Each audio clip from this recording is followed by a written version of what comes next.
সালাত তোমার বন্ধু পরম শেষ বিচারের দিন, সালাত তোমার জীবন জুড়ে খুশব প্রতিদিন। একটু দাঁড়ান, নামাজ পড়েছিল হযরত রাসূল সাল্লাল্লাহু আলাইহি ওয়াসাল্লামের একজন সাহাবী। অনেক সাহাবীর কথা আপনাদের জানা আছে। একজন সাহাবীর নাম তালহা, জানেন? একটু শেয়ার করে দেখেন, আমরা কাপড় চোপড় থাকার পরেও নামাজ পড়ি না, কথা কোন ঠিক না? ও চাচা কথা বলেন ঠিক না? ও চাচা গুতা মারেন, চাচা ঠিক না? কথা কোন ঠিক তো? হ্যাঁ ঠিক, না বুঝে ঠিক করলেন। আমি তো সন্তানের সাথে কথা কইছি, না বুঝে ঠিক কইছে। আমার দিকে তাকান, কারণ হচ্ছে দেখেন কতগুলো মুখ। এই দেখেন, এটা কি বোতল না? আচ্ছা এটা গ্লাস, এর মধ্যে যদি পানি ঢালি আর এদিক তাকায় থাকি, তার পানি ঢুকবে? এখন তো কোন দিক গেছে, পড়ে যাবে না? পড়ে যাবে। তখন তাকায় আমার দিকে থাকা লাগবে। আমি একটা বোতলে পানি ঢুকাইতে যদি এইভাবে তাকায় থেকে পানি ঢালা লাগে, তাহলে এখন চিন্তা করেন বোতলের মুখ কতগুলা। এতগুলো বোতলে ঠিক রেখে পানি ঢালা এত সস্তা না, কথা বুঝতেছেন? এতগুলো লোকের অ্যাটেনশন ঠিক রেখে ওয়াজ করা। বুড়ো মানুষ, বৃদ্ধ মানুষ, প্রবীণ মানুষ, তারা কয় হুজুর কবরের ওয়াজ করেন।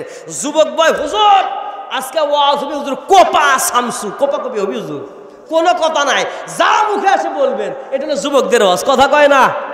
আবার মুরব্বী সিগন্যাল মারতেছে, গুতা মারতেছে, হুজুর মহিলাদের সম্পর্কে কন, তার মানে মায়েদের না করে সেটাও মন খারাপ, কথা কন।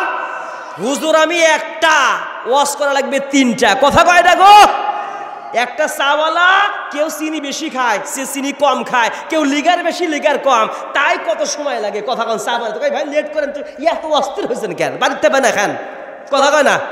তাহলে আমার এই ওয়াজ করতে বুড়া মানুষের সন্তুষ্ট করো, আবার চ্যাংরা মানুষ মহিলা কয় হুজুর কি মানি, হুজুর নিয়ে যাচ্ছে, এলা মা খাদিজার কথাও করলো না, আয়েশাও করলো না, কুলসুমও করলো না, কথা কন।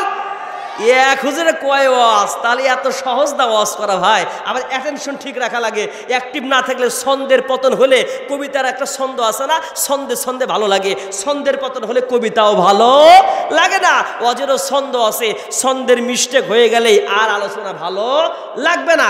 দেখেন না, এখন চা খাইতে আমি ভয় পাই, চা খাইতে একটু ব্রেক দিতে হয়, ব্রেক হয়ে গেলেই আপনাদের ভিতরে শয়তান ঢুকবে, অ্যাটেনশন ফেইল্ড হয়ে যাবে, তখন আর সেটা ভালো লাগবে না। এই জন্য 1 সেকেন্ডে খাওয়া লাগে,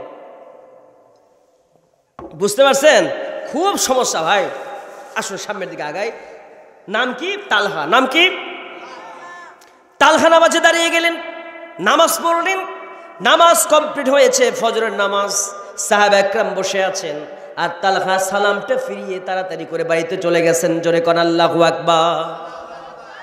বিশ্বনবীর কাছে কমপ্লেন দেওয়া হলো, ইয়া রাসূলুল্লাহ, হযরতে তালহা নামাজ পড়েছে, কিন্তু নামাজ পড়ার পরে প্রত্যেক দিন তাড়াতাড়ি বাড়িতে যায়। রাসূল বলছেন, তালহা রে, তুমি এমন কেন করো? আমার সামনে সমস্ত সাহাবা একরাম বসে থাকে ফজরের পরে, সমস্ত সাহাবীদের নিয়ে বসে থাকি, তোমার বিরুদ্ধে কমপ্লেন, তুমি তাড়াতাড়ি বাড়িতে যাও কেন? ইয়া রাসূলুল্লাহ, কি বলবো দুঃখের কথা, আমার বাড়িতে আমি তাড়াতাড়ি যাই, এই জন্য চলে যাই। আমার বাড়িতে স্বামী এবং স্ত্রী মিলে মাত্র একটা কাপড়। আমি যখন বাড়ি থেকে চলে এসেছি, স্ত্রীকে বাড়িতে একটা গর্ত খনন করেছি, গর্তের ভিতরে স্ত্রীকে উলঙ্গ করে রেখে এসেছি। ওই স্ত্রীকে রেখে আসার পরে ওই যা কাপড় পরে আমি নামাজে দাঁড়িয়ে গেছি, নামাজ পড়ে তাড়াহুড়া করে বাড়িতে যাই। যদি বেশিক্ষণ বসে থাকি, আমার স্ত্রী তো ফজর নামাজ পড়তে পারবে না। আমি যখন বাড়িতে চলে যাই, ওই গর্তের মধ্যে আমি আবার লুকিয়ে পড়ি, আমার ওই পরনের কাপড় দিয়ে আমার স্ত্রী সুন্দর করে নামাজে দাঁড়িয়ে যায়। সেই জন্য আমার দেরি হয়ে যায়, তাড়াতাড়ি করে আমি চলে যাই। ইয়া রাসূলুল্লাহ, আমার স্বামী এবং স্ত্রী মিলে একটা কাপড়, এই জন্য আমাদের এত কষ্ট করে দিনাতিপাত করতে হয়, দিন অতিবাহিত করতে হয়। ইয়া রাসূলুল্লাহ, কিন্তু আমার মনটা সব সময় চায় আমি যেন আপনার পাশে বসে থাকি, এইটা আমার মনটা চায়, কিন্তু আমি পারি না, সুযোগ আমার হয় না। এই কারণে রাসূল বলছেন, তালহা রে,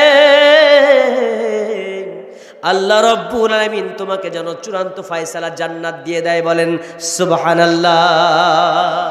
ও আমার ভাইরা, হাসরের ময়দানে নামাজের হিসাব হবে। প্রথমে নামাজের হিসাব না হবে, গরিবদেরকে ডাকা হবে, নামাজ কেন পড়ো নাই? গরিব মানুষ ছিলাম, সকালবেলা ঘুম থেকে উঠে ঠেলা নিয়ে দৌড় দিছি, অটো রিক্সা নিয়ে দৌড় দিছি, নামাজ পড়ার সুযোগ হয়নি। বলে তুমি কি কয়টা কাপড় পরে দিন অতিবাহিত করতা, কেমন খাবার খাইতা? খাবার আমি ভালো খাইতাম, আমার গরিব হওয়ার পরে আমার ঘরের মধ্যে কাপড়ের অভাব ছিল না। গরিব হওয়ার পরেও একটা ভিখারির বাড়িতেও কয়েকটা কাপড় যাকাতের কাপড় পাবেন, এক কাপড় দিয়ে কেউ জীবন চালায় না। তখন বলবে তোমাকে কাপড় দিলাম, টাকা দিলাম, পয়সা দিলাম, না খায় রাখি নাই, তুমি যদি আমাকে বলো নামাজ পড়তে পারি না, এই তালহার দিকে তাকায় দেখো, ওই তালহা কেমনে পড়েছে, একটা কাপড় দিয়ে স্বামী স্ত্রী জীবন চালাইছে, কিন্তু আমি আল্লাহকে ভুলে নাই। ধনীরা বলবে আল্লাহ হাজার হাজার কোটি টাকা কেন দিছিলা, আমি গরিব হলে তো ভালো নামাজ পড়তাম, ধনী হওয়ার কারণে নামাজ মিস হয়ে গেছে। টাকার হিসেব করতে করতে আসসালাতু খায়রুম মিনান নাওম, আমার সেই সময় ফজরের রক্ত হয়ে গেছে, সারা রাত টাকার হিসেব করতে হয়েছে। বলে ঠিক আছে বুঝলাম, তোমাকে কি আমি ওসমান গনির চাইতে ধনী বানাইছিলাম? ওসমান গনিকে আমি ধনী বানিয়েছি। ওসমান গনি পৃথিবীর জমিনে ধনী হবার পরেও তার নামাজ মিস যায় নাই, ইসলামের কাজ মিস যায় নাই, দান সদকা করতেও সে পিছপা হয় নাই। তাহলে ওসমান গনি যদি পেয়ে যায়, তুমি কেন পারো নাই? হিসেবটা আমাকে ক্লিয়ার করবে, না হলে ওই জাহান্নামের মধ্যে চলে যাও। আমার ভাইয়েরা, সে নামাজ আমাদের পড়ার দরকার আছে না নাই? নামাজ পড়তে হবে, কারণ সালাত তোমার বন্ধু পরম শেষ বিচারের দিন।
রব্বিয়াল আযীম সালাত সারা জান্নাত কপালে জুটবে না, ঠিক কিনা? 5 ওয়াক্ত নামাজ পড়তে রাজি কারা? হাত তুলে দেখান। লিল্লাহি তাকবীর। আল্লাহ প্রত্যেককে তুমি 5 ওয়াক্ত নামাজি বান্দা বানায় দাও, বলেন আমিন।